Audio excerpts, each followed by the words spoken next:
Alright, Shalom. Kahalala, Yahweh Bashim Yahushai, Bashim Rakakwadash. Double honors to the apostles of GMS, who I learned this truth from, who rule well. And salutations unto you, Akim and Aquathim, that do take heed in sincerity and in truth. Alright, coming back once again through the spirit of Yahweh Bashim Yahushai, Bashim Rakakwadash. Alright, I'm going to entitle this lesson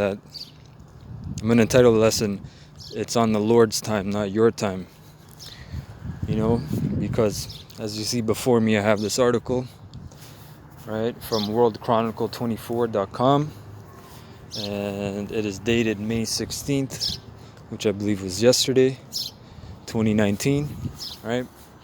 And it reads, RFID chip market 2019 analysis, trends, and forecast to 2026.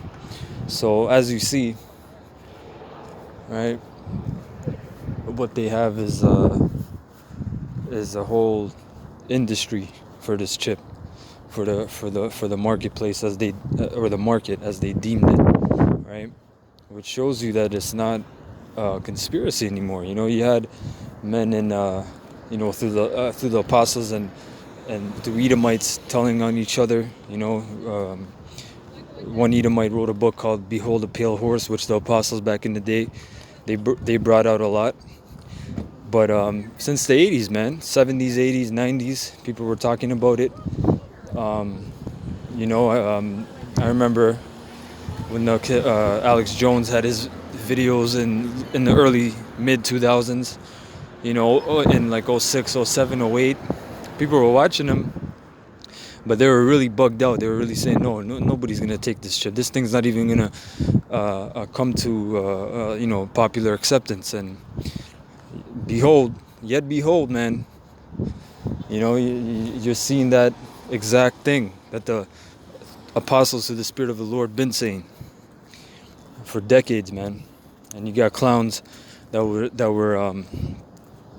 talking crap and mess about, oh, the chip's not the mark of the beast, you can take it. Well, that's some detrimental advice if you take heed.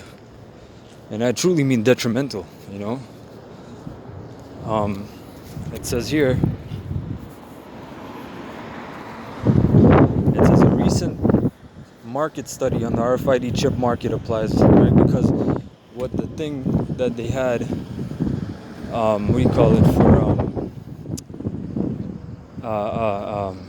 for this whole system, the chip has been here because it's been in your Visa cards, right? Your credit cards.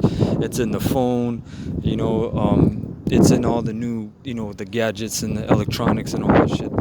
But what they're doing is they're connecting it, right? They're connecting it with the 5G. They're connecting it, or they're sliding it into your life via, convenience, right? And people are lazy, man. People love comfortability, right? They love comfortability.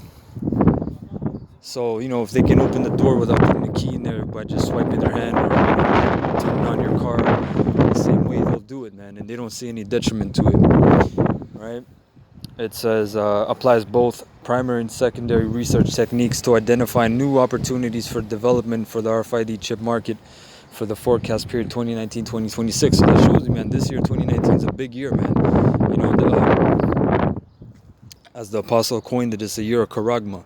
So we're only heading into the summer. The summer hasn't even started. So this year you're gonna see a lot of things. And these devils, man, they have their forecasts, right? Who the hell made that forecast? False prophets, man, about 2026. They're not gonna see no damn 2026, man.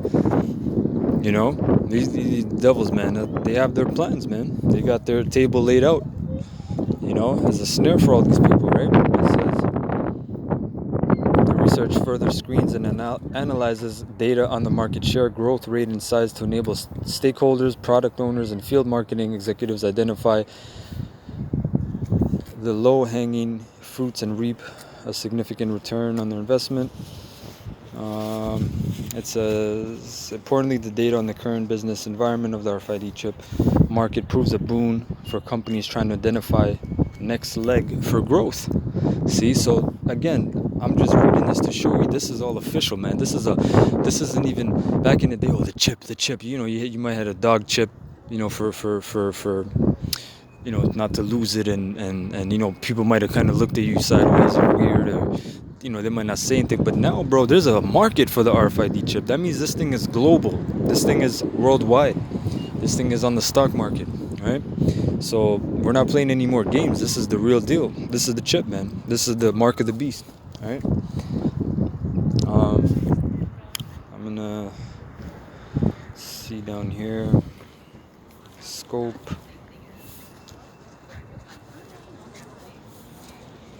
Slovakia. Damn.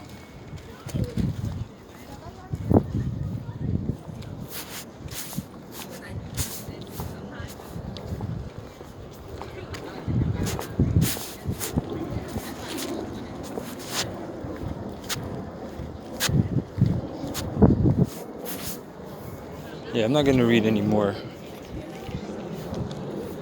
But as you see, these are the regions that the analysis on. And again, if you want to be hip and you know, like it said, the next leg of for growth, you gotta get with the chip, man. You gotta get this thing. You gotta get this new, you know, the technology and market segmentation by types of RFID chip. The report covers low frequency, high frequency, ultra frequency, microwave RFID chips. All right, so this is just a real thing. Now, what happened was the Lord, He prolonged it, man. He tarried, and that's perfectly fine because it's still in His time, and everything He said is coming to pass. The problem is not that it's tarrying, right? The real problem is the fact that people, they got problems with the tarrying part. They want it on their time. Basically, what it goes back to is just rebellion, man. If the Lord tells you wait, you know, you gotta wait, bro. And He's not gonna tell you, okay, wait a year, wait. You know, sometimes He might, in the scriptures, he does things like that. But what about Noah, man? Take that ultimate example. He was building an ark, right? You gotta visualize this, right? Like the Apostle Gabar says, you gotta visualize. He was building an ark, right? A fucking megalithic structure, right? For a calamity that never ever happened, for an occurrence that never happened, because you didn't have rain. You had what's it called? Not mildew. The dew, right, from the in the morning from the grass, right? In the morning it covers the grass. You didn't have rain, so this man was building this ark, building this big ship, man.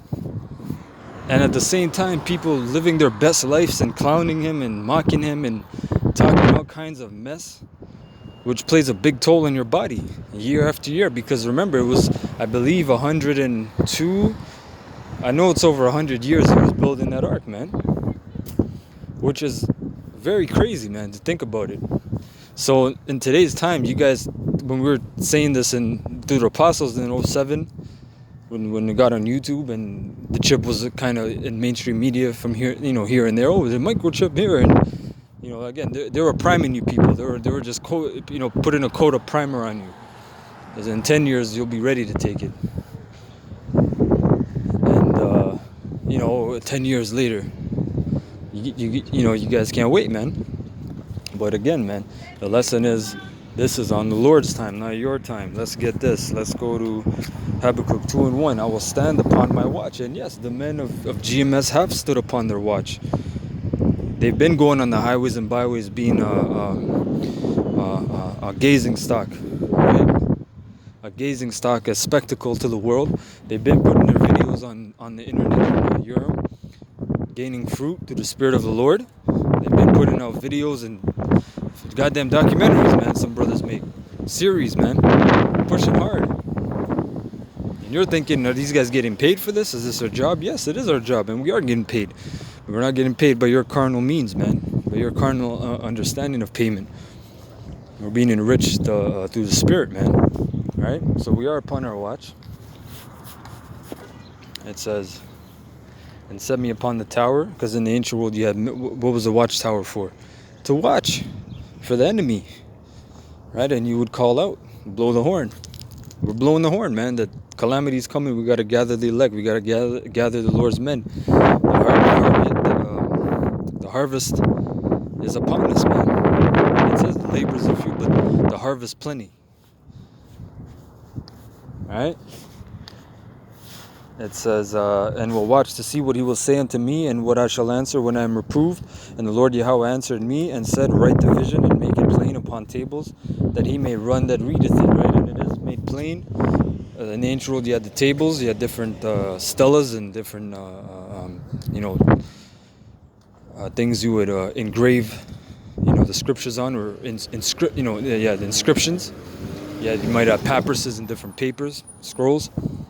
But you had tables in the ancient world, so it says that he may run that readeth it, man. And you're supposed to, like the apostle says, you get this truth 6 months, you're supposed to completely devour it. 6 months, you're supposed to be sharp, man. A year, you're supposed to be developing, but you're supposed to be running with it, man. You're supposed to be pushing it to the best of your ability, right? Verse 3, for the vision is yet for an appointed time. See, so there are times, man. Like it's all goes back to Ecclesiastes 3. There's a time and place, man. Can you rush winter? Can you rush spring? No, the Lord has his solstices and equinoxes set up for the 4 quarters, for the 4 seasons.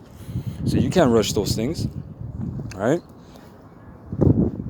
For the vision is yet for an appointed time, but at the end it shall speak and not lie. And of course it's not lying, right? Because what you're seeing is this truth, right? These scriptures, man, the living waters being unfolded. You're living it right before your eyes. You're seeing it as you're living it. You're witnessing it, man, which is a marvelous thing. It's not a light matter, all right? For the vision is yet for an appointed time, but at the end it shall speak and not lie. Though it tarry, wait for it. See, there's that tarrying part again, all right? Because it will surely come, it will not tarry. So though it's lingering and you're thinking, oh man, when is this, man? I gotta get my life together. And then, you drop the Lord, his work. Well, again, that's very detrimental, man. Because you gotta build this house, and you can't look back, man. You can't drop your plow.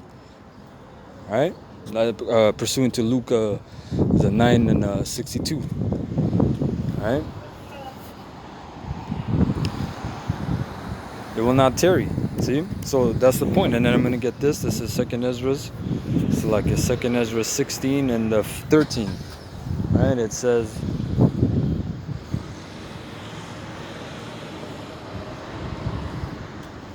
for strong is his right hand that bendeth the bow, his arrows that he shooteth are sharp, and shall not miss when they begin to be shot into the ends of the world. See? So what is this talking about? This is talking about the coming thermonuclear destruction, man. Because you're reading right now the arrows, and you're wondering, what the hell is this guy talking about, arrows and bending bows? Well, what arrow do you know that can be shot from one end of the earth to the other, from the western hemisphere to the eastern hemisphere? This is talking about nuclear missiles, man. You even had a movie that was based upon someone hijacking a missile. It was called Broken Arrow. So in the military, these nuclear missiles, they're often referred to as arrows themselves. That's all prophecy, man. We don't need Esau to validate shit, but that's all. That's just the Most High to show you that it's prophecy. That even this devil knows what's going on, because the Lord let him know what's going on to a certain degree. Right? Verse 14: Behold, the plagues are sent and shall not return again until they come upon the earth. Right? And these plagues are out there, man. You got the plagues from the Dark Ages, man, coming back. The Black Death. And once these plagues are fully released, man, again, they're not going to return. You people wish, you're going to wish that this thing tarried, man. The Lord tarried a little longer. All right? And you men that have lost patience, you're going to wish the same thing, man. You're going to wish the same thing. It says, the fire is kindled and shall not be put out till it consume the foundation of the earth. All right? Like as an arrow which is shot of a mighty archer returneth not backward, even so the plagues that shall be sent upon the earth shall not return again. See?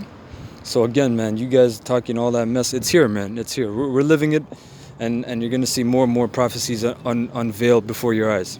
And it's a beautiful time to be living in, man, because we're in the translating of kingdoms era. Okay? So with that, I hope you're edified. I want to say Kal Halalim La Yahweh Ba'Hashem Yahushai Ba'Hashem Rachak Kodash.